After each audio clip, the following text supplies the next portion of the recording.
well, what about this score specifically with DMB? Where can I go open a net 30 account right now and know I'm going to be approved because just of this score versus my overall financial health? And it's like this black box of mystery, the FICO SPSS, because it can't be disclosed, how it all breaks down. We take the heat because they're like, well, why don't you tell me what it is? We're like, well, we're getting straight Right. from the bureau, but you to be my customer, you're going to check my credit. Like, that's not normal, right? Like, you don't go in to buy a car and you check the dealership's credit.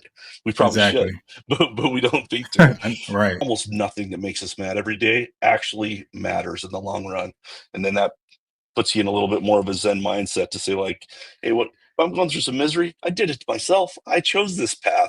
I can't blame my boss at some big corporation, right? Hey, what's up, guys? It's Kelvin, and welcome back to my channel where we usually talk about real estate. But today we're also going to take a step back and go back to my roots on this channel so that we can really dive deep on one of my favorite and most reliable business credit and business funding platforms, which is NAV. And today we really have the pleasure of having an exclusive interview with someone who is going to really be able to provide a lot more details than I can, since he is the CEO, among other things, at NAV. Let us know a little bit about, who you are, and we definitely appreciate your time. Yeah, thanks for having me. I appreciate it. I'm currently the CEO of NAV, a financial technology company that I started with my co-founder about 13 years ago, 12 years ago. And we got about 1 million small businesses across the US that use our software to manage their credit and financial health with a big emphasis on the business credit of the small business. And before I got into technology, I started and sold 5 Main Street businesses in my 20s. In fact, you mentioned a lot of times you talk about real estate. I once owned a hotel in Ontario, Oregon, the Carlisle Inn. It was a suites hotel with like carports and kitchenettes and stuff. Outside of that, I've been married for almost 26 years. My wife and I have 6 daughters. The twins, which are the Awesome. youngest, they were our only surprise, but they're 14 and my oldest is 23. And we like to travel, but I love to work, love business, and so appreciate you having me on. Oh yeah, no problem. Yeah, family is everything, but of course, what we do in terms of impacting people, like you guys are doing at Nav, is always something that keeps us going. And if you don't mind, I just kind of want to step into the time machine and take a step back and let us know a little bit about the beginning and if there was any personal pain points that led you and your co-founder to start Nav. Yeah, it was kind of a journey over time. I decided to start my own company. I'll use that term very liberally here because I was the sole proprietor. I knew how to fix it and install electric signs, and so I struck out on my own, cold calling. When I would drive around at night, look for electric signs that were burned out, and I'd cold call the next day and say, "Hey, I'll fix your sign for $45 an hour. Everybody else charges 90." And I profit. So I had a pickup truck, extension ladder, bag of tools, and first month profited 8 grand. I bought a shitty old boom truck with that could get me 80 feet in the air, so I wasn't constrained to fixing signs that were within reach of a 24-foot extension ladder.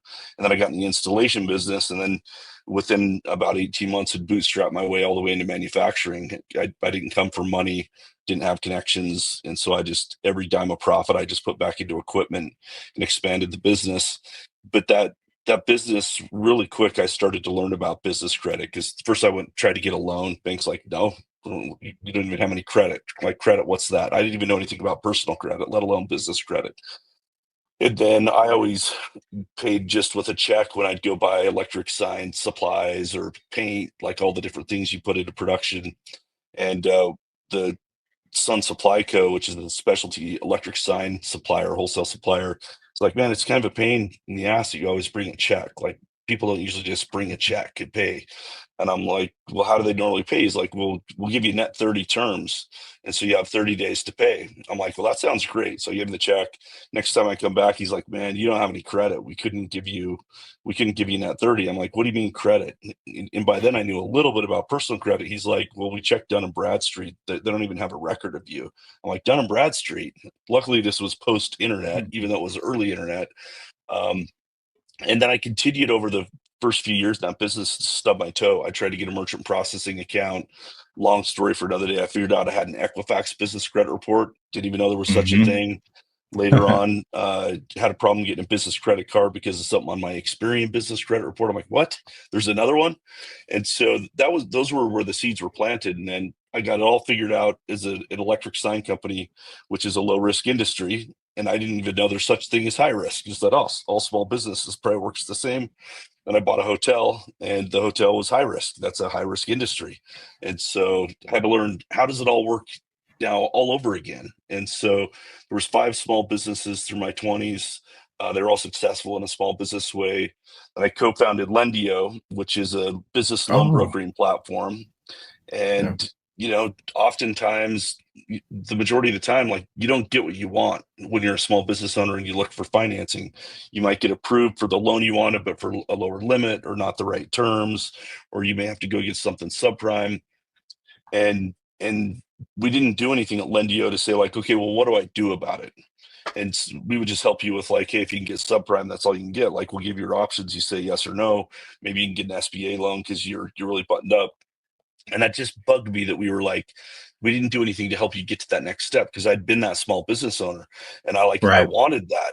The bank turned me down. They didn't say, we're turning you down because of these 3 things, go fix them. There was no resource. And so after I felt like we were out of the woods at Lendio, I left. And my co-founder at NAB was an attorney that uh, we would refer people that had issues with their business credit that need to get them fixed, that were errors, because there's no fair credit. The Fair Credit Reporting Act doesn't apply to business credit. And so he and I Exactly. we were just brainstorming, and we were charging people money. He was charging them sometimes thousands of dollars. And we saw the landscape, looked at what Credit Karma was up to, and we're like, man, could we, like, should this be for free? Like, is there a way we could do this for free and make money because of the impact that we have? Like, because it actually works.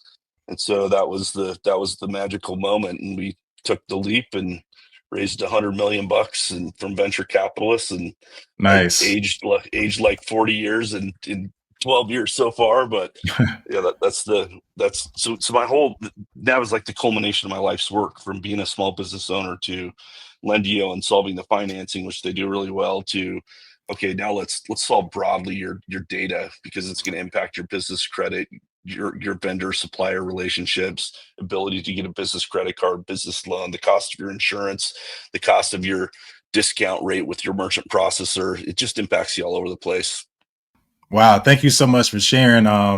You said a lot. And I think as I'm listening to you speak, I feel like I have a lot in common with you in terms of, the desire to share what you learn, because you talked about how when you were a new entrepreneur, you didn't even know about credit, let alone business credit. And I'm the same way, even though my first business was a credit repair business, I was just going through the process of really taking the time to learn everything I could about credit. And then I discovered business credit, which was mind blowing, because I'm like, hold up, there's a, like, your business has a credit, your business has like its own like social security number, so to speak. And then I learned about Dun and Bradstreet, and then, like you said, I didn't know Equifax and Experian did business credit as well. And then I went down that whole rabbit hole.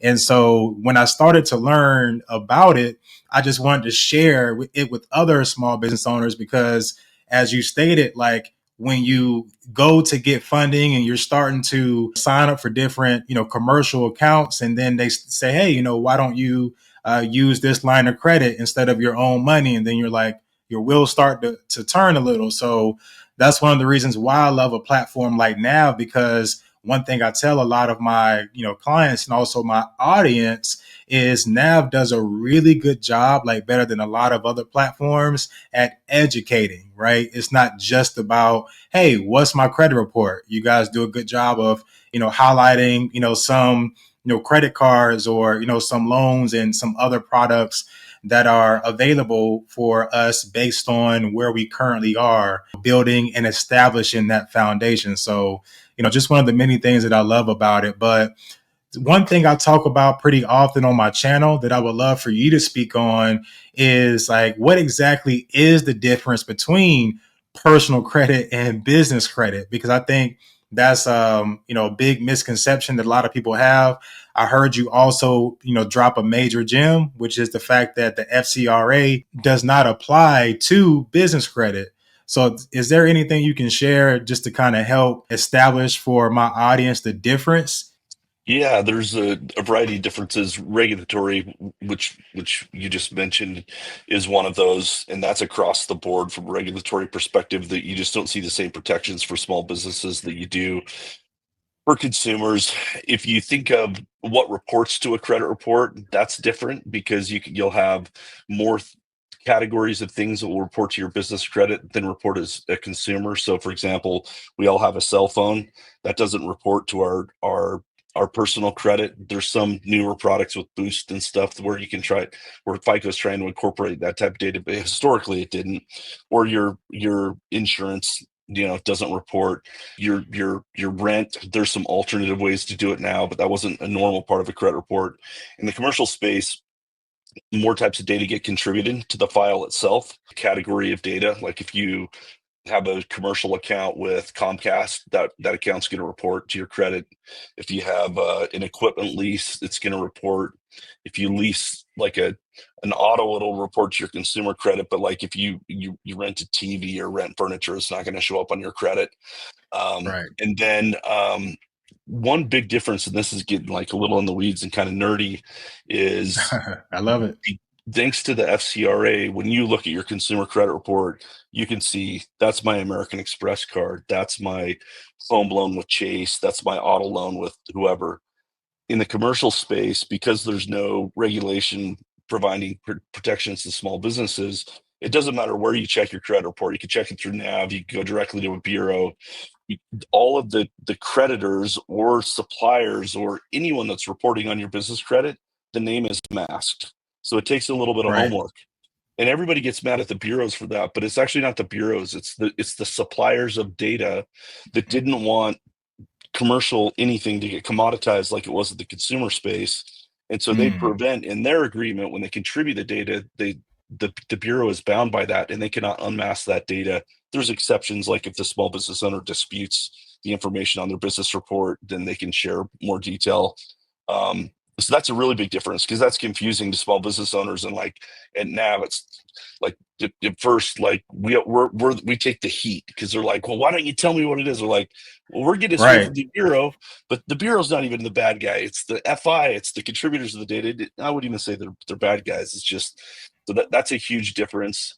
And then how your credit impacts you, and I mentioned a few earlier, is way different, right? Because like if you want a Clover point of sale device, well, first of all, consumers don't buy point of sale devices, right? If you want a Clover point of sale device, you got to have, I think it's a 60 minimum business score with Experian and either a 600 or a 650 on the consumer side. Right. And so it impacts your ability to have like a really nice piece of hardware with great software. Well, that could then, your business credit can then impact your ability to have a good point of sale that helps you increase the odds you're successful, right? So that's like a weird way to think about your business credit hurting you, is if like now you don't have the best inventory management system or whatever else is built into the POS. So just the many different ways that your business credit can impact you is very different than with a consumer. You can connect the dots and say like, well, let alone like selling to customers. If you want to supply Walmart with something they put on their shelves, you've got to have a Paydex score above 80. If you want to contract with if your janitorial service, do you want to contract with your local city hall, odds are in every municipality in this country, you got to have an 80 or better Dun& Bradstreet score. So that's like totally counterintuitive. Like for me to Hmm. be your, for you to be my customer, you're going to check my credit. Like that's not normal, right? Like you don't want to buy a car and you check the dealership's credit. We probably Exactly. should, but we don't think to. Right. When most people check their Dun& and Bradstreet credit score, they see the paydex score, but there's also the supplier evaluation risk score. So knowing what all of those mean is really important. And so another reason why I recommend people to sign up for a service like Now, so that not only that can they see their three major business credit scores, but then you pay just an extra $10 and you can see your liquid score, or your FICO SPSS score, which is a combination of both your business and your personal Experian or Equifax score. So talk about the importance of having the access to that additional credit score when it comes to accessing capital and financing? I'll tell you, just like business guy to business guy, figuring out the COGS, the cost of goods sold, and gross margin, and customer acquisition payback in this business was brutal. But the reason we charge an extra $10 is because we break even on that. That's a really expensive score for us to pay for. With I the can FICO imagine. SPSS, like you said, it takes in consumer data, it takes in commercial reports and scores. It also brings in financial data and a financing scenario. But the reason that score is so important is because the SBA changed the rules. It was like 10 years ago, where if the lender, which is usually an FI, a financial institution, but it could be a private lender as well, is underwriting a 7A loan under $350,000, which is where the majority of the demand is. If they use that score, then they get instant insurance. It used to be they had the FI would have to submit like a loan package, and it took weeks sometimes to hear back from the SBA and to get stuff approved. And so that score is just really quick, but it's the best attempt out there to say, like, give me a score on the whole thing. Whereas, and going back to your question, like in the consumer space, there's like the FICO score matters. Vantage is a placeholder, but nobody's using the Vantage store. So it's just kind of cut and dry. Like, I got to stay on top of my FICO. Now, you probably know, mentioning credit repair, you probably know a lot more about personal credit than the average person. There's different versions of that score, which then gets confusing for people. But by and large, like if you're watching your FICO score, you're good. Whereas every bureau on the commercial space, they got their own score, or scores, as you said, right? Same bureau, multiple scores. And in the consumer space, there's high data consistency bureau to bureau. So I think it's like 97%. So when Credit Karma launched, you you knew like the odds are like the 97% likely that my other two are this good or bad. In the commercial space, there's low data consistency. So that's why at NAV we didn't have the luxury to just start with a report and be able to look our Right. customers in the eye and say, like, hey, we got you covered. We had to bring it all in so you could just know you were covering all your bases. Absolutely. Is there anything that you can share about the future or where NAV is headed? I've seen, so many great developments and, changes throughout, the time that I've been a NAV customer, which by the way, guys, I've been with NAV for at least 4 years, maybe five. I lose track of time. And I've really enjoyed, being able to stay on top of where I stand in terms of my business's, financial standing. But do you guys plan to, or maybe you have already plan to incorporate, artificial intelligence or, anything like that? We are doing a lot with artificial intelligence internally. So we're not labeling it just because it's so buzzy. So we're testing it right now, where we've opened up subsets of our database for AI to query. So our user, we just don't label it AI, but when they're asking a question in the product, it's actually AI that's generating the responses. We'll continue to expand that as we feel comfortable with the answers. Um, More importantly, like everyone in the business is trying to figure out, how do I duplicate my efforts with AI? Because if we don't stay competitive just on our cost basis, we'll suffer in the future at some point. I would say the one thing we're really spending a lot of time thinking about, and be curious to see what you think because you've been on the platform a long time. Historically, we had like credit financial health's the business. Like, we're going to help you give you advice, help you improve your credit and financial health over time so you can leverage it, right? It's a means to an end. Like, why do I care if I have a good score if I can't go do something with it? And we've always done a lot with connecting the dots between your data and business credit cards and business loans. And we're pretty good at that. What we haven't, and I actually think this is a failure, but I'm like, we should have done this sooner. But we have a lot of energy right now and resources that are going into, well, what about this score specifically with DMB? Where can I go open a net 30 account right now and know I'm going to be approved because just of this score versus my overall financial health? And it's like this black box of mystery, the FICO SPSS, because it can't be disclosed, how it all breaks down. And so that's where we're investing, is to draw a lot more direct line between here's your data and here's something you could do in the supplier and vendor ecosystem, and we'll keep Right. what we do and what we've been doing in cards and loans. But I feel like that's been kind of a chronic failure. Is like, great, I got good business credit, like what which one does Comcast check? Like, can I go get like five Exactly. mobile phones for my business? And so that's we're taking swings the second half of this year, but we'll go deep next year. And I'm curious if you felt like that was a hole in our product, because the education around is kind of generic. We don't, it's like, hey, you can go use this, but we're not directly connecting the dots to those vendors.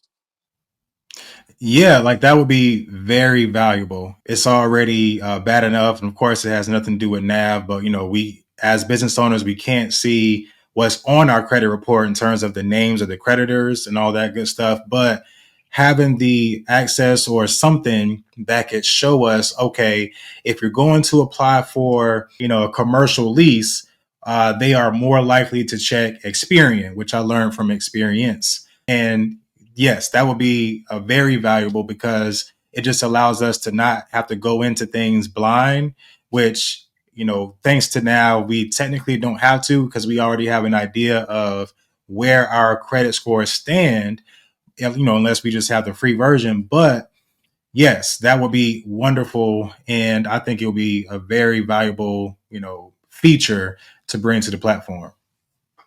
Cool. Good. Nice to get that little bit of validation.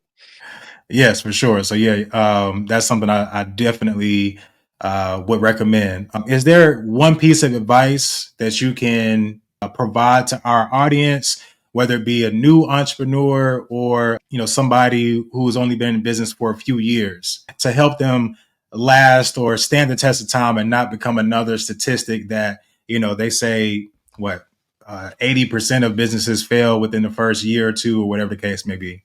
Man, that's tough to give one piece of advice that applies to everyone, but I'll give you one that someone gave to me that has brought me peace over the years, Hmm. and that is, he said it to me that it's never as bad as you think it is in the moment, and I've Mm, it's kind of evolved for me. Like in the moment, it's always like tragic, right? But like no matter how bad your day was at work, at least in my case, I'm lucky I walk in, my daughters still love me, my wife still loves me, my friends don't give a shit. They're like, you're doing something stupid, I don't care, let's go have a beer and watch a game, right?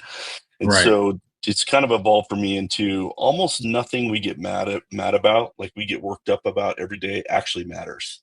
Meaning like in 48, 72 hours, like somebody cuts you off on the road, like does it actually matter? But like we're programmed to Exactly. get mad. And so I think it makes you more forgiving with your employees or other stakeholders or partners of the business. Man, it's helped me find this place of zen. Conversation for another day. After I started having panic attacks a number of years ago, to just remember like I'm doing this to have fun. At the end of the day, you start a business because you want to have freedom and you enjoy to some level what you're doing. You'll never love all of it. And so that'd be the advice is like it's never as bad as you think, and almost nothing that makes us mad every day actually matters in the long run. And then that puts you in a little bit more of a zen mindset to say like, hey, what if I'm going through some misery? I did it myself. I chose this path. I can't blame my boss at some big corporation, right? Like you chose to start the business. Like you gotta eat your own dog food. So I don't know. Hopefully that's Exactly. helpful to somebody out there. Yeah, absolutely. Emotional intelligence is super important. And one book that I read that helped me understand that was "F Your Feelings" by Ryan Muncie. I'm not sure if you heard of that, but that's a really good book. It talks about it's like a high level, like almost psychology book, but is related to business and just not letting your feelings control your business. And so it's pretty much what you just explained. And so, yeah, I think that's a great piece of advice. Like that's honestly one of the best things you could have said if you choose one thing. Levi, I definitely appreciate your time. Thank you so much for joining us. I know, you have a busy day. And so again, thank you so much. And I definitely appreciate you for gracing us with your presence today. Yeah, you're a customer. I one of the things I hate people say is it's just business. I t- some asshole made that up at some point and it was catchy, so it spread on. But it's just an Right. excuse. Assholes used to be assholes, but I like to say if businesses are made up by people and they serve people, how is business anything but personal? So I appreciate you. You're a customer. You've been supporting us a long time. I take that personal. Like I built something I hope people cared about, and I hoped it would have an impact. And it sounds like you're one of those people that said like, hey, I get this, and so that's Hmm. validation. Like my at least to another human being, my life matters, and so you as my customer, your life matters to me too. So I take it personal. Thank you for having me on, and thanks for the conversation. All right. There you have it. I think that was fun, pretty dope, getting to talk to and meet the CEO, co-founder, and executive chairman. You should already know how I feel about Nav. Every small business owner should absolutely have an affiliate link for Nav because every small business owner knows another small business owner, right? So you should be able to share the wealth with others. But again, if you want to support this channel and also take advantage of all the wonderful things that nav.com has to offer, more specifically Nav Prime, which again, if you don't know, it does allow you to monitor your business credit scores, and for $10 more you can also monitor your FICO SPSS score. Okay, amongst other things, you can learn so much about raising capital, getting capital. I mean, Levi said he literally raised $100 million through VCs, venture capitalists. So I'm pretty sure he knows a little more about raising capital and business funding than someone like me. But I hope you guys enjoyed it. If you want to sign up for Nav Prime, I'll go ahead and drop the link down here in the description.